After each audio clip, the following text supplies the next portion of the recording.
Salut à tous, aujourd'hui on se retrouve pour une nouvelle vidéo et je vais vous parler aujourd'hui de l'itinéraire de 3 semaines que j'ai fait au Costa Rica en bus. C'est parti.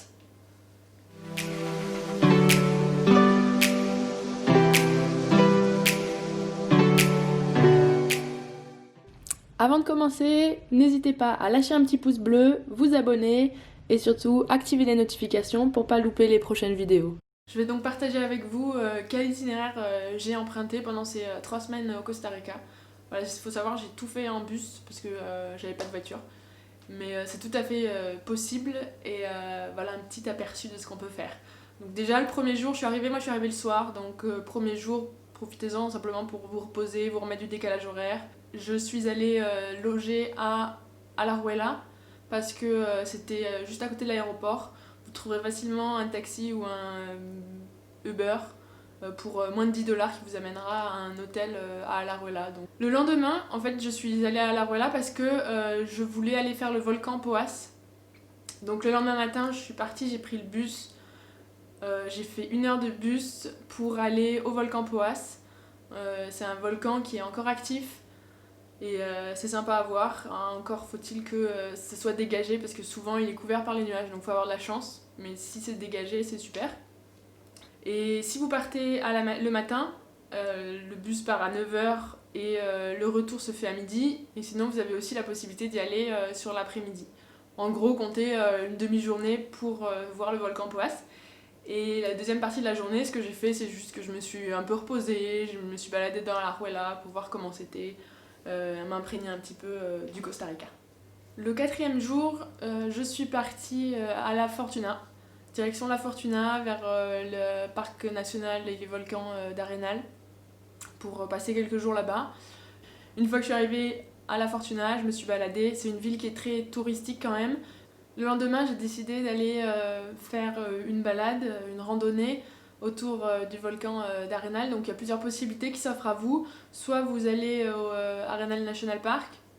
Dans ce cas-là, vous prenez soit un taxi, ça vous coûtera à peu près 25 $, soit vous prenez un bus qui part à 8 h du matin, ou alors vous pouvez aussi aller au parc écologique d'Arenal, avec faire pareil une randonnée, et là ça vous coûtera en taxi Uber 5 $, donc c'est vraiment pas grand-chose.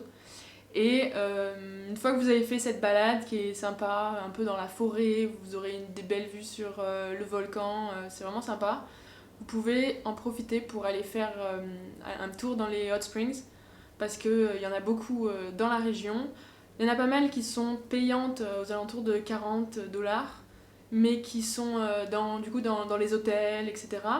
Mais vous en avez quand même des gratuites sous un pont. Il suffit de demander, mais on vous dira facilement comment y aller. Et là, c'est gratuit, on peut y passer. Moi, j'ai passé 3 heures dans l'eau. Il y a quelqu'un qui peut vous vendre des coconuts. Donc, voilà, passer du temps, c'est super agréable. Il y a pas mal de choses à faire à Arenal et dans les alentours. Moi, j'ai décidé de faire un petit détour et de partir en excursion dans le parc de Tenorio, qui est à 1 heure et quelques de route de La Fortuna. Et c'est là où vous verrez, en fait, c'est un parc national où l'eau elle est bleue, d'un bleu turquoise et c'est vraiment magnifique. Donc vous pouvez, il y a pas mal de petites agences dans La Fortuna qui vous proposeront une excursion à la journée et ça coûtera environ 60-70 $. Franchement ça vaut le coup parce que c'est magnifique. Sinon si vous avez la voiture ça vous coûtera beaucoup moins cher. Il y a encore beaucoup de choses à voir à La Fortuna, la cascade, etc. Mais moi j'ai décidé de passer directement à Monteverde après ça. Alors à Monteverde, honnêtement, vous pourrez passer des jours, il y a beaucoup d'activités à faire, donc voilà, il faut forcément faire des choix, sauf si vous avez un temps illimité, évidemment, et un budget illimité aussi, parce que c'est pas donné cette région, parce qu'elle est très touristique. Donc à Monteverde, en général, ce qu'on fait, c'est que sur une demi-journée, on profite pour aller se balader dans une des réserves, parce que la biodiversité là-bas, elle est vraiment extraordinaire avec une ambiance jungle, forêt tropicale, avec la brume, les nuages. C'est vraiment une ambiance particulière. Et il y a principalement 3 réserves qui se font visiter parce que tout est privé là-bas. Donc il y a soit la réserve biologique de Monteverde, soit la réserve de Bosque Nobusco, ou alors le Cerro Amigo. Dans les trois cas, vous verrez des choses assez similaires. Voilà, la forêt, l'ambiance un peu humide, tropicale, qui est vraiment sympa. Donc vous pouvez vous balader une demi-journée ou une journée entière dans ces endroits. C'est très sympa à voir. Mais sachez qu'il y a beaucoup d'activités. Et notamment, vous pouvez faire du canyoning, des tyroliennes, les ponts suspendus. Vous pouvez faire les marches nocturnes pour observer des animaux en soirée. C'est vraiment beaucoup de choses à faire. Et également des activités comme grimper en haut des ficus. C'est quelque chose de moins connu, c'est gratuit ça, il faut juste le trouver. Il y a des vieux ficus, des très grands ficus à Santa Elena, et on peut grimper à l'intérieur et avoir une jolie vue sur les forêts. Et avec un peu de chance, vous verrez les singes, c'est vraiment sympa aussi à faire.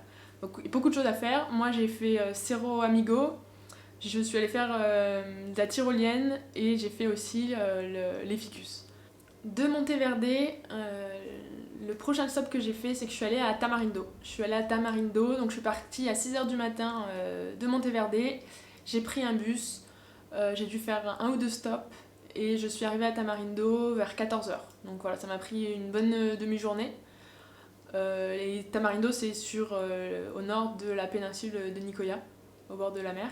Et en fait, j'y suis allée surtout pour pouvoir le lendemain faire de la plongée, parce que moi j'aime bien ça. Et il y a des beaux fonds marins à voir. J'ai eu la chance de voir des requins de récif. Voilà, c'était une belle journée sortie plongée. Sachez également que là-bas, vous verrez des magnifiques couchers de soleil sur la plage. C'est juste magnifique. Après, c'est un endroit qui est très touristique, beaucoup d'Américains. Très balnéaire, une station un peu balnéaire, Tamarindo. Donc si vous voulez quelque chose de sauvage, où il n'y a pas grand monde, je vous conseille pas forcément d'aller à Tamarindo. Je vous conseillerais plutôt d'aller par exemple à Samara. Donc moi j'ai passé 2 jours à Samara, ça m'a bien plu, 2 jours à profiter de la plage. Il y a plusieurs plages, il y a la plage de Samara, la plage Buena Vista, un petit peu au nord, et la plage de Carrillo. Vous pouvez, soit vous avez une voiture, soit vous pouvez louer des vélos, soit vous pouvez y aller à pied, bon c'est un peu long à pied peut-être, et profiter de la plage, des couchers de soleil.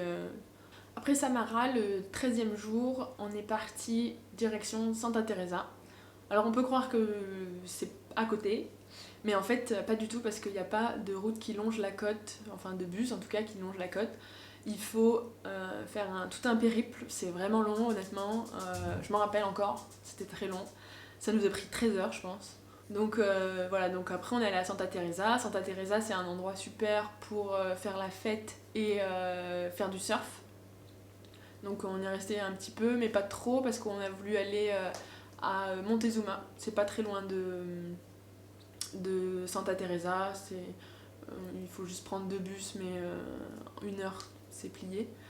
Et ça coûte vraiment pas cher. Et Montezuma, c'est c'est une ambiance un petit peu hippie, posée, sympa, décontractée. C'est vraiment sympa. Vous pourrez aller voir la belle cascade de Montezuma, vous y baigner. Le lendemain, on est allé à la réserve de Cabo Blanco, qui est à l'extrémité sud de la péninsule de Nicoya. De Montezuma, il y a un bus qui part vers 8-9 h et un autre qui nous ramène vers 14-15 h. Et ça nous permet d'aller voir cette réserve qui est très sauvage, beaucoup d'animaux, vraiment magnifique. En fait, c'est une grande boucle qui nous amène jusqu'à la plage, donc il faut compter je crois 2 heures d'aller, 2 heures retour pour aller jusqu'à la plage. Et vous avez une plage où il n'y a personne, sable fin, vraiment très sympa. Vous pouvez amener votre pique-nique. C'est très sauvage, très peu de monde, et ça vaut vraiment le coup d'aller se faire cette petite journée à Cabo Blanco. Et le retour, après on a profité un petit peu de Montezuma avant de partir le lendemain. Direction la Côte Caraïbe.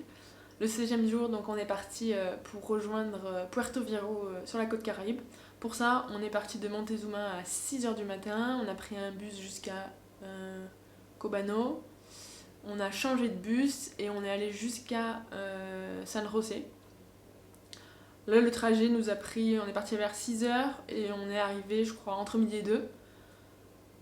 Et c'était à peu près je pense $15 le trajet.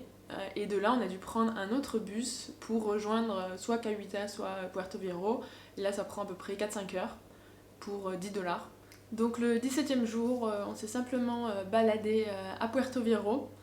Le long de la plage, profiter de l'ambiance caribéenne qui est vraiment différente, agréable, posée, tranquille, la musique, voilà, donc c'est sympa, se balader à Puerto Viejo et sur la plage. Le lendemain, on est allé à la réserve de Manzanillo, qui est un petit peu au sud. Vous pouvez y aller soit en bus, soit vous pouvez louer des vélos. Nous, on a loué des vélos pour, je crois, $5 la journée. Donc pour 5-10 $ la journée, vous pouvez louer des vélos et aller jusqu'à la réserve. De là, vous balader, voir des animaux, la plage. Vraiment, cette ambiance entre au bord de la plage, la forêt, avec tous les animaux qu'on peut voir, ça c'est vraiment sympa. Donc ça nous a bien plu. Le lendemain, on est allé à Cahuita et au parc national de Cahuita. Ce qui est sympa sur les deux parcs qui sont autour de Puerto Viejo, de Cahuita et Manzanillo, c'est qu'ils sont gratuits ou alors c'est au don. On donne ce qu'on veut. Et c'est différent des autres parcs qu'on peut retrouver, parcs ou réserves qu'il y a au Costa Rica qui sont en général aux alentours de 15-20 $. Donc là, on donne ce qu'on veut et pourtant, sachez qu'on peut voir énormément de choses. Moi, c'est les endroits où j'ai vu le plus d'animaux, je pense. Et la réserve de Cabo Blanco aussi.